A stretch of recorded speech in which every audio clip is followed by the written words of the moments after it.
তো কেমন আছেন বন্ধুরা এই ভিডিওটি সত্যি বলছি দারুণ ইন্টারেস্টিং হবে, কারণ আজকে আমরা চায়না ও তাইওয়ানকে নিয়ে আলোচনা করব। দেখুন, চায়না ক্লিয়ার বলুক আর না বলুক, আমরা প্রত্যেকেই জানি যে আজ নয়তো কাল চায়না তাইওয়ানকে অধিকার করবেই করবে, তাইওয়ানের উপরে হামলা করবেই করবে। আর সেটা তাইওয়ান নিজেও জানে যে চায়না আজ নয়তো কাল আমাদের উপরে নিশ্চিত হামলা করবে। তো এই ভিডিওতে আমরা বোঝার চেষ্টা করব যে তাইওয়ান এমন কি স্ট্র্যাটেজি, কি কৌশল বানিয়ে রেখেছে যার মাধ্যমে তারা চায়নাকে পরাস্ত করার কথা বলছে। তাইওয়ান আকারে খুবই ক্ষুদ্র একটি কান্ট্রি, কিন্তু তা সত্ত্বেও তাইওয়ান কি চুপচাপ বসে থাকবে যে চায়না আসবে আর 2-3 দিনের মধ্যে তাইওয়ানকে হারিয়ে তাইওয়ানকে জিতে চলে যাবে, ঠিক যেমনটা জার্মানি ফ্রান্সের সাথে করেছিল ওয়ার্ল্ড ওয়ার 2 এর সময়? না, এমনটা মোটেই হবে না। কারণ বর্তমান সময়ে আজকের জিওপলিটিক্সে কোনো দেশকে এক চুটকিতে হারিয়ে দেওয়া এটা ভীষণই ডিফিকাল্ট হবে, তাতে সেই দেশটি যতই ছোট হোক না কেন। আর এর অনেকগুলো উদাহরণ আছে আমাদের সামনে। আমরা আফগানিস্তানকে দেখেছি, ভিয়েতনামের উদাহরণ আছে আমাদের কাছে এই জলজ্যান্ত ইউক্রেনের একদম জলজ্যান্ত উদাহরণ রয়েছে। তো এই উদাহরণগুলো আমাদেরকে এটাই বোঝায় যে আপনার যদি ছোট্ট এক টুকরো একটা দেশও থাকে, তাহলে মনে করলেই একটা বড় দেশ এসে 3-4 দিনের মধ্যে আপনার ওই ছোট্ট দেশটাকে ক্রাশ করে চলে যাবে। না, বর্তমান সময়ে এটা মোটেই সহজ কাজ না। তো আজকের এই ভিডিওতে আমরা এটাই দেখা ও বোঝার চেষ্টা করব যে তাইওয়ান এমন কি কৌশল বানিয়ে রেখেছে চায়নাকে প্রতিরোধ করার জন্য, কিভাবে তারা চায়নাকে থামিয়ে দেবে। দেখুন, এখানে ম্যাপে দুটো দেশকে যদি আপনারা দেখতে শুরু করেন, তাহলে প্রথমেই নজর পড়বে, বাপ রে বাপ, চায়না কত বড় একটা দেশ আর কত ছোট্ট পিচকি একটা দেশ তাইওয়ান।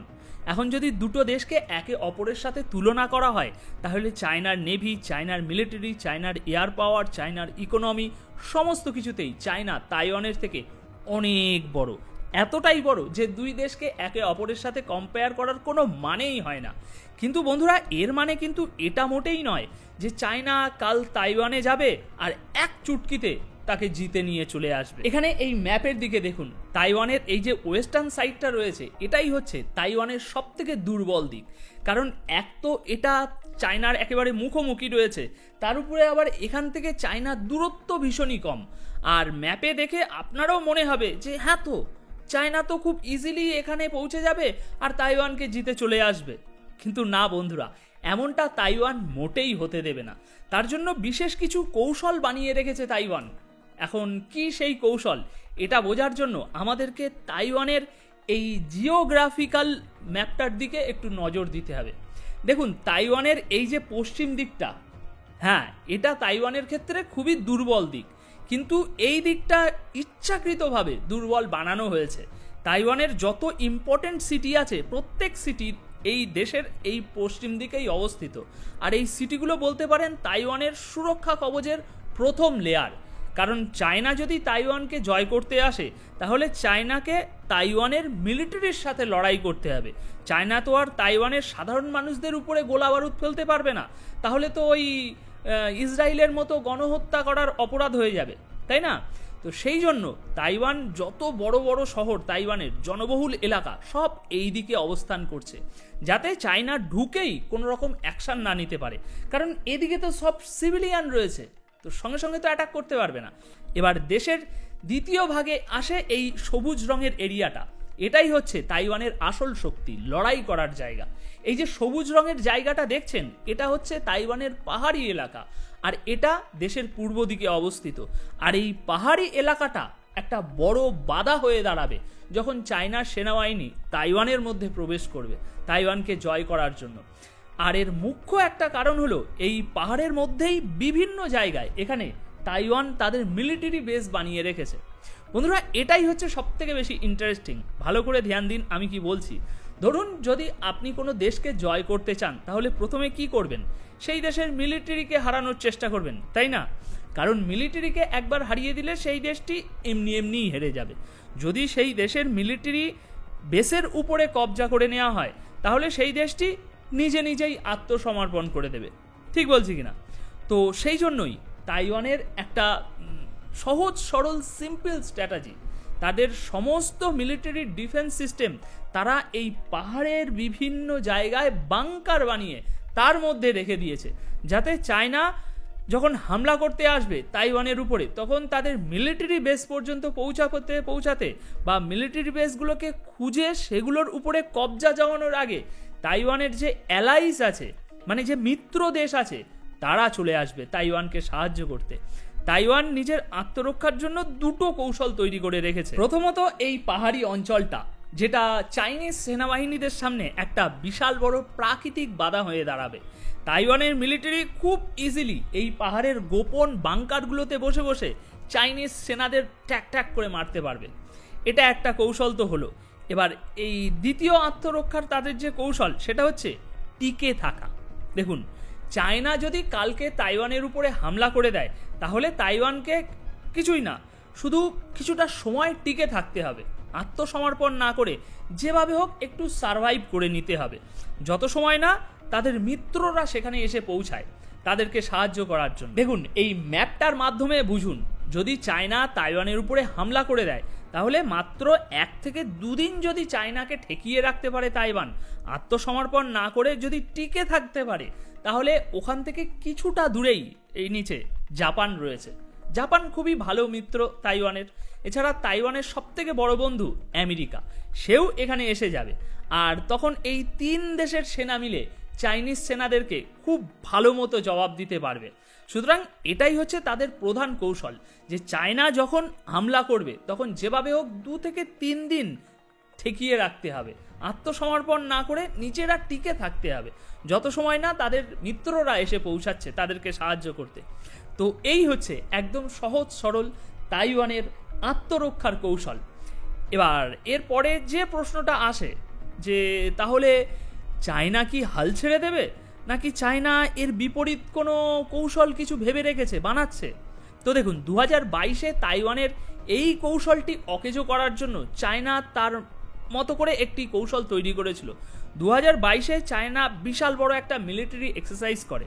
এখানে তাইওয়ানের চারিদিকে এই যে লাল লাল রঙের বাক্স মতো যে জিনিসগুলো দেখছেন, এগুলো সব চায়নার খতরনাক যুদ্ধ জাহাজ। আর এই জাহাজগুলো দিয়ে যেমনটা আপনারা ম্যাপে দেখতে পাচ্ছেন, পুরো তাইওয়ান আইল্যান্ডটাকে ঘিরে ফেলেছিল চায়না। মানে একটা বেড়া তৈরি করে দিয়েছিল যাতে বাইরে থেকে কোনো সাহায্য তাইওয়ান পর্যন্ত না পৌঁছাতে পারে। আর তারপর চায়নার এই যে ওই সমুদ্র তট থেকে মিসাইল মেরে মেরে পুরো এরিয়াটাকে ধ্বংস করে প্ল্যান ছিল। কারণ এখান থেকে তাইওয়ানের দূরত্বটা তো খুব বেশি নয়, একদম কাছাকাছি, তাই এখান থেকে ইজিলি যে কোনো ধরনের বোমা বা রকেট হামলা করা সম্ভব হবে। সেই সময় চায়না এরকমই একটা কৌশল বানিয়েছিল তাইওয়ানের ওই কৌশলটা, ওই বাংকারের কৌশলটা ভাঙার জন্য। কিন্তু বন্ধুরা, ইন্টারেস্টিংলি চায়না এখানেও মার খেয়ে যায়, আর তাইওয়ানের ওই কৌশল সাকসেস হয়ে গিয়েছে। কিভাবে, তাই তো? তো দেখুন, এই ম্যাপটার দিকে তাকান, এখানে ছোট্ট একটি আইল্যান্ড দেখতে পাবেন, তাই তো, যার নাম ফিলিপিন্স। আর এই ফিলিপিন্সে কার মিলিটারি বেস রয়েছে? আমেরিকা। আর এই ফিলিপিন্স থেকে তাইওয়ান বা চীনের যে দূরত্বটা, এটাও ভীষণই কম। তাই আমেরিকা যুদ্ধক্ষেত্রে না গিয়ে এই ফিলিপিন্সে বসে বসেই অপারেশন চালাতে পারবে। মানে এই ফিলিপিন্সের দিকে যে যুদ্ধ জাহাজগুলো রয়েছে চায়নার, সেগুলোর উপরে খুব সহজেই হামলা করে দিতে পারবে। আর এদিক দিয়ে আমেরিকা একবার যখন হামলা শুরু করে দেবে, তখন ওদিক দিয়ে জাপানের দিকে যে চাইনিজ যুদ্ধ জাহাজগুলো দাঁড়িয়ে রয়েছে, সেগুলোর উপরেও হামলা করতে শুরু করে দেবে। আর মাঝখানে তো তাইওয়ানের সেনারা তো আছেই। সুতরাং এবার হিসাবটা কি দাঁড়ালো? যুদ্ধের জন্য চায়নার 1, 2, 3টে ফ্রন্ট খুলে গিয়েছে, 3টে মুখ খুলে গিয়েছে। একসাথে 3 দিকে 3টে সেনার সাথে চায়নাকে যুদ্ধ করতে হবে। আর তখন অনেকটা সময় লেগে যাবে চায়নার। সেই সুযোগে এরা 3 জন আরও একত্রিত হয়ে যাবে। জাপান, আমেরিকা, তাইওয়ান, এই 3 দেশের সেনা একসাথে মিশে যাবে, যার ফলে তখন চায়নাকে ধীরে ধীরে ধীরে পিছুপা হতেই হবে। তো এইভাবেই চায়নার ওই কৌশলটিকে ভঙ্গ করেছে তাইওয়ান। এই একদম সহজ সরল কৌশলটা নিয়ে এখন প্রস্তুত হয়ে আছে তাইওয়ান চায়নার মোকাবিলা করার জন্য। তাইওয়ানের একদম সরল স্ট্র্যাটেজি যেমনটা জাপানের ছিল। জাপানের যে কৌশলটা তৈরি করেছিল আমেরিকার বিরুদ্ধে দ্বিতীয় বিশ্বযুদ্ধে, যে আপনারা চলে আসুন, আমরা আকারে তো খুব ছোট দেশ ও আপনাদের থেকে অনেক কমজোরি, কিন্তু আমরা ততটাও কমজোরি নই যতটা আপনারা ধারণা করছেন। এতটাই জীবনহানি করে দেব আপনাদের সৈন্যদের যে আপনারা বাধ্য হয়ে যাবেন পিছু পা হতে, যেমনটা আমেরিকার সত্যিই হয়েছিল। দ্বিতীয় বিশ্বযুদ্ধে আমেরিকা জাপানের উপরে পরমাণু বোমা ফেলতে কেন বাধ্য হয়েছিল বলুন তো দেখি? কারণ প্রচুর পরিমাণে আমেরিকান সৈন্য মারা গিয়েছিল, প্রায় লক্ষাধিক আমেরিকান সৈন্য মারা গিয়েছিল জাপানের ওকিনাওয়া আইল্যান্ডে, যেটা জাপানের মেন আইল্যান্ডই নয়। আর এখানেই আমেরিকার মাথা খারাপ হয়ে অবস্থা খারাপ হয়ে গিয়েছিল যে আমরা তো জাপানের মেন আইল্যান্ডেই এখনো ঢুকতে পারিনি, তার মধ্যেই আমাদের এত সৈন্য মারা গিয়েছে। তাই যদি জাপানের ভিতরে আমরা প্রবেশ করে যাই তাহলে কি হতে পারে? তো সেই এই একই কৌশলটা এখন তাইওয়ান তৈরি করে রেখেছে। এখন একমাত্র পরমাণু বোম ছাড়া ওই সৈন্যদের বন্দুকের গুলি, রকেট, মিসাইল এসব কোনো কিছু দিয়ে চায়না তাইওয়ানকে জিততে পারবে না, যদি না একমাত্র পরমাণু বোম ব্যবহার করে চায়না। তো বন্ধুরা, এই হচ্ছে তাইওয়ান তার নিজের আত্মরক্ষার জন্য যে কৌশলটা বানিয়ে রেখেছে সেটা। এখন হয়তো আপনাদের আরও একটা কথা মনে উদয় হতে পারে যে চায়না এত বড় দেশ, এত ধনী দেশ, তাহলে নিশ্চয়ই চায়না কিছু না কিছু তো প্ল্যান তৈরি করে রেখেছে। হ্যাঁ, সেটা রাখতেই পারে, তবে এই ভিডিওতে আমরা যেটা দেখলাম এটা তাইওয়ানের দৃষ্টিভঙ্গি দিয়ে দেখলাম যে তাইওয়ান কিভাবে আত্মরক্ষা করবে। এখন অপরদিকে আরও একটি দৃষ্টিভঙ্গি রয়েছে যে চায়না কিভাবে তাইওয়ানকে হামলা করবে, সেটা একটা আলাদা টপিক, সেখানে একটা আলাদা দৃষ্টিভঙ্গি লাগবে সেটাকে দেখতে। তবে আশা করি তাইওয়ানের এই যে দৃষ্টিভঙ্গি, যে কৌশল, সেটা খুব সহজভাবে খুব সুন্দরভাবে আপনাদেরকে বোঝাতে পেরেছি, আর আপনারাও বুঝে নিয়েছেন। তাই ভিডিওটি যদি আপনার ভালো লেগে থাকে তাহলে কি করতে হবে? ওই যে একটা লাইক অবশ্যই করে যেতে হবে, লাইক বাটনটাকে একবার একটু চিপে দিন। আর এর পরবর্তী কোন দেশের কি ভিডিও দেখতে চান আপনারা, সেটার রিকোয়েস্ট কমেন্ট বক্সে দিয়ে যান। পরবর্তী সেই ভিডিওটি নিয়েই আমি আপনাদের জন্য হাজির হয়ে যাব। তাহলে আজ এই ভিডিওটা এখানেই শেষ করছি। দেখা হচ্ছে পরবর্তী এপিসোডে নতুন কিছু তথ্যের সাথে।